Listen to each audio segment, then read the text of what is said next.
na-diagnose po ako with hyperthyroidism. Nung eksakto ko lang po yung petsa.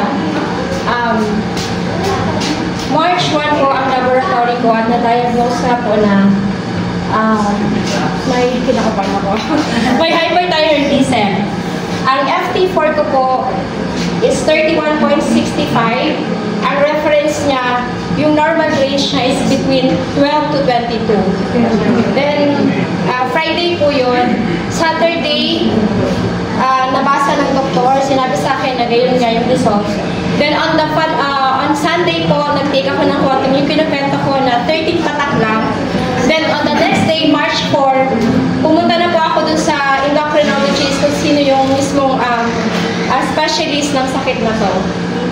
Then, pinalaboratory niya ng March 4 and dun lang po sa 13 patak na yun, naging 22.26. Kumbaga, 0.26 lang.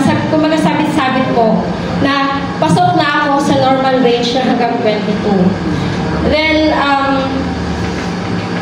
after po na pinakontinue yung gamot na para sa thyroid, anti-thyroid.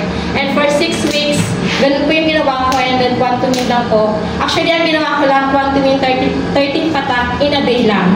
Hanggang sinabihan po ako ni Ma'am Nancy na last Sunday na sinabihan niya po ako mag-mega dose, which is yung yung 5 na malaking patak. Then, for 6 weeks, pinapabalik ako April. After po ng March 4, pinapabalik ako ng April 15, which is last Monday lang.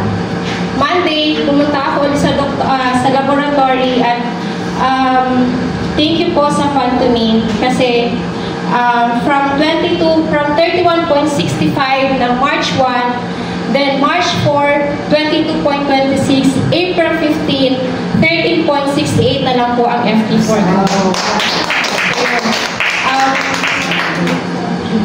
But alam ko po, pinapakontinue ng doktor yung maintenance ko, but I know po, kung sinasabi niya kasi na diffuse goiter daw ako. Kung meron man po, alam ko kung nagkaroon man o meron pa man, alam ko po tinutunaw na siya kasi hindi po magiging 13.98 if hindi po kung may goiter nga ako. So yun po, thank you po sa Fantomin and salamat po ng marami po, especially kay God because I know na-receive ko po yung healing through Fantomin and through the prayers po ng aming ng church. So yun po, good morning po.